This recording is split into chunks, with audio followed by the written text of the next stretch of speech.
ಮಾಧ್ಯಮದ ಮುಂದೆ ಸತ್ಯ ಹೇಳಿದ್ದಕ್ಕೆ ಟಾರ್ಗೆಟ್. ಅದೇ ಕೆಲಸ ಮಾಡಿರೋದು. ಈಗ ಮತ್ತೆ 3-4 ತಿಂಗಳಿಂದ ಎಲ್ಲಿದ್ರು ಕ್ಲೀನ್ ಮಾಡೋರು? ಮಾಡ್ಬೇಕಾಗಿತ್ತಾನೆ 3-4 ತಿಂಗಳಿಂದ ಕ್ಲೀನ್ ಆಗಿ. ಹೋಮ್ ಮಿನಿಸ್ಟರ್ ಬರ್ತಾರೆ ಅಂದ ತಕ್ಷಣ ಕ್ಲೀನ್ ಮಾಡೋದು ಅದೇ ಥರ ಮಾಡೋದು. ಇದು ಏನು ಹೇಳಕ್ಕೆ ಇಷ್ಟಪಡೋಣ? ಅವ್ರು ಬರ್ತಿದ್ದಂಗೆಲ್ಲ ಕ್ಲೀನ್ ಆಗಬೇಕು, ಇಲ್ಲಾಂದರೆ ಜನಗಳು ಹಂಗೆ ಕಸದ ತೊಟ್ಟಿಯಲ್ಲಿ ಇರಬೇಕಾ? ಜನಗಳು ಯಾರು ಬೀದಿ ವ್ಯಾಪಾರಗಳು ಯಾರು ಕಾಣಲ್ಲ. ಅವ್ರಿಗೆ ಎಲ್ಲ ಗಬ್ಬೆದ್ದು ನಾಡ್ತಾ ಇತ್ತು. ನಿನ್ನೆ ರಾತ್ರಿವರೆಗೂ ಎಲ್ಲ ಪೂರ್ತಿ ಕ್ಲೀನ್ ಮಾಡ್ಸವ್ರೆ. ಅವ್ರು ಬರ್ತಿದ್ದಂಗೆ ಕ್ಲೀನ್ ಇದು. ಅವ್ರು ಹೋದ್ಮೇಲೆ ತಿರ್ಗಾ ಹೆಂಗಾಗುತ್ತೋ ಗೊತ್ತಿಲ್ಲ. ಪ್ರಜಾಶಕ್ತಿಯಲ್ಲಿ ಏನು ನಾವು ಹೋಮ್ ಮಿನಿಸ್ಟರ್ ಬರೋ ಟೈಮಾಗೆ ಮಾತಾಡಿ ಫೈಟ್ ಕೊಟ್ಟಿರೋದಕ್ಕೆ ಟಾರ್ಗೆಟ್ ಮಾಡಿ ನಮ್ಮ ಅಂಗಡಿ ಎತ್ಕೊಂಡು ಹೋಗ್ತಾರೆ ಅಂದರೆ ಇವ್ರು ಎಂಥವ್ರು ಇರ್ಬೇಕು ಹೇಳಿ? ಟಾರ್ಗೆಟ್ ಮಾಡಿ ನಮ್ಮ ಅಂಗಡಿ ಎತ್ಕೊಂಡು ಹೋಗ್ತಾರೆ ಅಂದರೆ ಇವ್ರು ಎಂಥವ್ರು ಇರ್ಬೇಕು ಹೇಳಿ?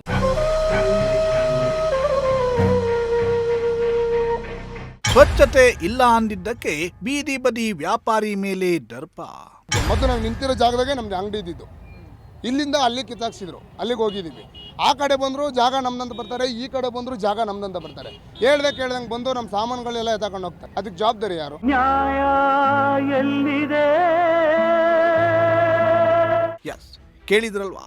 ಈ ಸಮಾಜದಲ್ಲಿ ಬಡವರಿಗೆ ನ್ಯಾಯ ಎಲ್ಲಿದೆ ಅನ್ನೋದು ಪ್ರಶ್ನೆಯಾಗಿಯೇ ಉಳಿದಿದೆ. ಸತ್ಯ ಯಾವತ್ತಿದ್ರೂ ಕಹಿನೇ ಅನ್ನೋದಕ್ಕೆ ಇದೊಂದು ಸಾಕ್ಷಿ. ಪ್ರಜಾಶಕ್ತಿ ಟಿವಿ ಕಳೆದ ಶನಿವಾರ ಅಂತರಸ್ನಹಳ್ಳಿ ಮಾರ್ಕೆಟ್ನಲ್ಲಿ ಇಂದಿರಾ ಕ್ಯಾಂಟೀನ್ ಉದ್ಘಾಟನೆಗೆ ಸಚಿವ ಪರಮೇಶ್ವರ್ ಬರ್ತಾರೆ ಅಂತ ಇಡೀ ಮಾರ್ಕೆಟ್ ಅನ್ನ ಫುಲ್ ಕ್ಲೀನ್ ಮಾಡಿದ್ರು.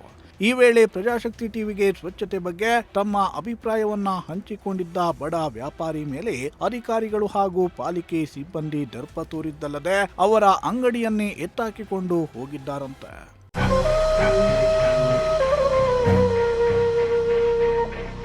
ನಗರದ ಅಂತರಸ್ನಹಳ್ಳಿ ಮಾರುಕಟ್ಟೆಯಲ್ಲಿ ಅಸ್ವಚ್ಛತೆ ತಾಂಡವ ಆಡ್ತಾ ಇತ್ತು. ಗಬ್ಬೆದ್ದು ನಾರುತ್ತಿದ್ದ ಮಾರ್ಕೆಟ್ ಅನ್ನ ಸ್ವಚ್ಛ ಮಾಡಿಸುವ ಕೆಲಸವನ್ನ ಪಾಲಿಕೆ ಮಾಡ್ತಿರ್ಲಿಲ್ಲ. ಆದ್ರೆ ಅದ್ಯಾವಾಗ ಗೃಹ ಸಚಿವ ಪರಮೇಶ್ವರ್ ಬರ್ತಾರೆ ಅಂತ ಗೊತ್ತಾಯ್ತೋ ಫುಲ್ ಅಲರ್ಟ್ ಆದ ಪಾಲಿಕೆ ಸಿಬ್ಬಂದಿ, ಜಿಲ್ಲಾಡಳಿತ ಒಂದೇ ದಿನದಲ್ಲಿ ಕಸ ಎತ್ತಿ ನೀರು ಹಾಕಿ ಸ್ವಚ್ಛ ಮಾಡಿ ಪರಮ್ಗೆ ಸ್ವಾಗತಿಸಲು ಮುಂದಾಗಿತ್ತು. ಈ ಬಗ್ಗೆ ಪ್ರಜಾಶಕ್ತಿ ಟಿವಿ ಧ್ವನಿ ಎತ್ತಿದ್ದು, ಸಚಿವರು ಬಂದಾಗ ಮಾತ್ರನಾ ಸ್ವಚ್ಛತೆ ಮಾಡೋದು ಅಂತ ಪ್ರಶ್ನಿಸಿತ್ತು. ಸುದ್ದಿಯ ಭಾಗವಾಗಿ ಬಾಲಕೃಷ್ಣ ಎಂಬ ಬೀದಿ ಬದಿ ವ್ಯಾಪಾರಿಯೊಬ್ಬರು ಪ್ರಜಾಶಕ್ತಿ ಬಳಿ ತಮ್ಮ ಅಭಿಪ್ರಾಯವನ್ನ ಹಂಚಿಕೊಂಡಿದ್ರು. ಅದೇ ಕೆಲಸ ಮಾಡಿರೋದು. ಈಗ ಮತ್ತೆ 3-4 ತಿಂಗಳಿಂದ ಎಲ್ಲಿದ್ರು ಕ್ಲೀನ್ ಮಾಡೋರು? ಮಾಡ್ಬೇಕಾಗಿತ್ತಾನೆ 3-4 ತಿಂಗಳಿಂದ ಕ್ಲೀನ್ ಆಗಿ. ಹೋಮ್ ಮಿನಿಸ್ಟರ್ ಬರ್ತಾರೆ ಅಂದ ತಕ್ಷಣ ಕ್ಲೀನ್ ಮಾಡೋದು ಅದೇ ಥರ ಮಾಡೋದು. ಇದು ಏನು ಹೇಳಕ್ಕೆ ಇಷ್ಟಪಡೋಣ? ಅವ್ರು ಬರ್ತಿದ್ದಂಗೆಲ್ಲ ಕ್ಲೀನ್ ಆಗಬೇಕು, ಇಲ್ಲಾಂದರೆ ಜನಗಳು ಹಂಗೆ ಕಸದ ತೊಟ್ಟಿಯಲ್ಲಿ ಇರಬೇಕಾ? ಜನಗಳು ಯಾರು ಬೀದಿ ವ್ಯಾಪಾರಗಳು ಯಾರು ಕಾಣಲ್ಲ. ಅವ್ರಿಗೆ ಎಲ್ಲ ಗಬ್ಬೆದ್ದು ನಾಡ್ತಾ ಇತ್ತು. ನಿನ್ನೆ ರಾತ್ರಿವರೆಗೂ ಎಲ್ಲ ಪೂರ್ತಿ ಕ್ಲೀನ್ ಮಾಡ್ಸವ್ರೆ.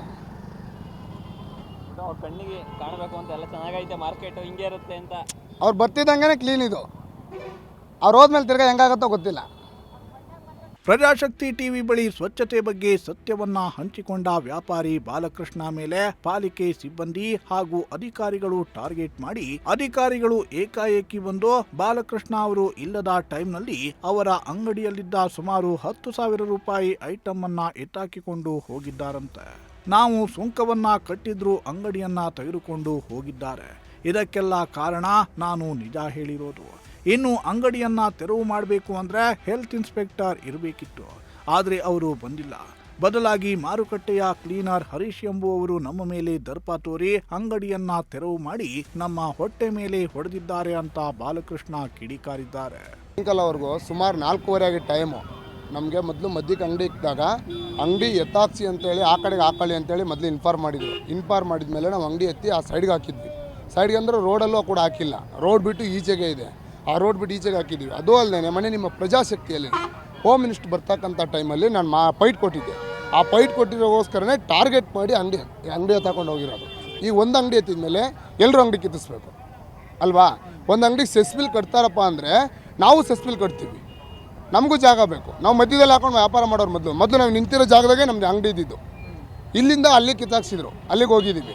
ಆ ಕಡೆ ಬಂದರು ಜಾಗ ನಮ್ದಂತ ಬರ್ತಾರೆ, ಈ ಕಡೆ ಬಂದರು ಜಾಗ ನಮ್ದಂತ ಬರ್ತಾರೆ. ಕೇಳ್ದಂಗೆ ಬಂದು ನಮ್ಮ ಸಾಮಾನುಗಳೆಲ್ಲ ಎತ್ಕೊಂಡು ಹೋಗ್ತಾರೆ.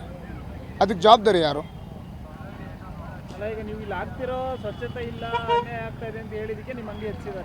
ಸ್ವಚ್ಛತೆ ಇಲ್ಲಪ್ಪ ಅಂದರೆ ಕ್ಯಾಮ್ರಾ ಇದೆ ಮುಂದೆ. ನಾವು ಸ್ವಚ್ಛತೆ ಮಾಡ್ತೀವೋ ಮಾಡಿಲ್ಲ ಅಂತ ಕ್ಯಾಮ್ರಾ ಅಲ್ಲಿ ಹೇಳುತ್ತೆ.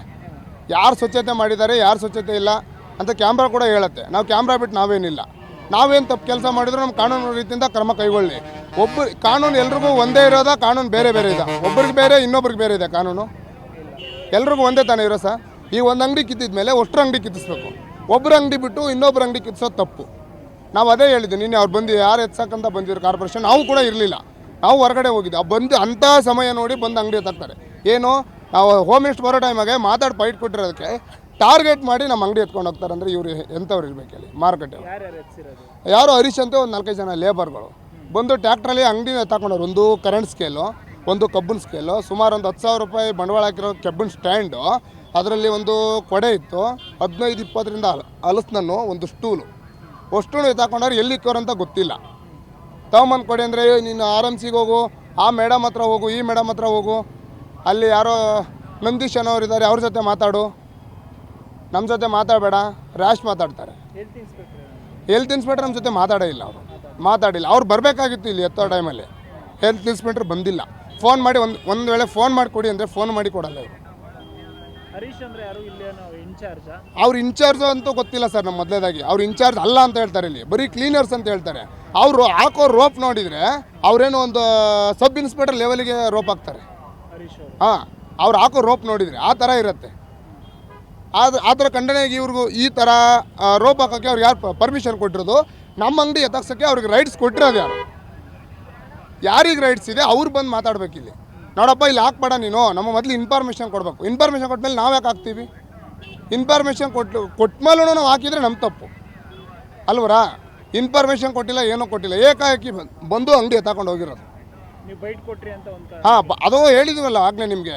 ಹೋಮ್ ಮಿನಿಸ್ಟರ್ ಬರೋ ಟೈಮಾಗೆ ನಾನು ಬೈಟ್ ಕೊಟ್ಟಿದ್ದು ಅದೊಂದು ಕಾರಣ. ಅದನ್ನ ಇಟ್ಕೊಂಡು ಟಾರ್ಗೆಟಾಗಿ ಮಾಡಿರೋದು ಇದು. ನಮ್ಮ ಹೆಸರು ಬಾಲಕೃಷ್ಣ ಭಜಂತ್ರಿ ಅಂತೇಳಿ. ಅದೇನೇ ಆಗಲಿ, ಬಡವನ ಕೋಪ ದವಡೆಗೆ ಮೂಲ ಎಂಬಂತೆ ಮಾಧ್ಯಮದ ಮುಂದೆ ನಿಜಾಂಶ ಹೇಳಿದ್ದಕ್ಕೆ ಬಡ ವ್ಯಾಪಾರಿ ಮೇಲೆ ದರ್ಪ ತೋರಿದ್ದಲ್ಲದೆ ಏಕಾಏಕಿ ಅಂಗಡಿಯನ್ನೇ ಎತ್ತಾಕಿಕೊಂಡು ಹೋಗಿದ್ದಾರೆ. ಮಾಧ್ಯಮದ ಮೇಲೆ ನಿಮ್ಮ ದರ್ಪ ದಬ್ಬಾಳಿಕೆಯನ್ನ ತೋರಿಸಲು ಆಗಲ್ಲ ಅಂತ ಬಡ ವ್ಯಾಪಾರಿ ಮೇಲೆ ನಿಮ್ಮ ದರ್ಪವನ್ನ ತೋರಿರೋದು ಎಷ್ಟು ಸರಿ? ನಿತ್ಯ ಮಾರುಕಟ್ಟೆಯನ್ನ ಸ್ವಚ್ಛ ಮಾಡ್ತಾ ಇದ್ದಿದ್ರೆ ಯಾರ್ಯಾಕೆ ಪ್ರಶ್ನೆ ಮಾಡ್ತಾರೆ? ನಿಮ್ಮ ಕೆಲಸವನ್ನ ನೀವು ಸರಿಯಾಗಿ ಮಾಡಿದ್ರೆ ಮಾಧ್ಯಮದವರಾಗಲಿ ಅಥವಾ ಸಾರ್ವಜನಿಕರಾಗಲಿ ಯಾವುದೇ ಪ್ರಶ್ನೆಯನ್ನ ಮಾಡೋದಿಲ್ಲ. ಇನ್ನಾದರೂ ಅಧಿಕಾರಿಗಳು ಎಚ್ಚೆತ್ತು ಬಡ ವ್ಯಾಪಾರಿಗೆ ಆದ ಅನ್ಯಾಯವನ್ನ ಸರಿಪಡಿಸಿಕೊಟ್ಟು ಮಾನವೀಯತೆಯನ್ನ ಉಳಿಸಿಕೊಡುತ್ತಾರಾ ಅನ್ನೋದನ್ನ ಕಾದು ನೋಡಬೇಕಿದೆ.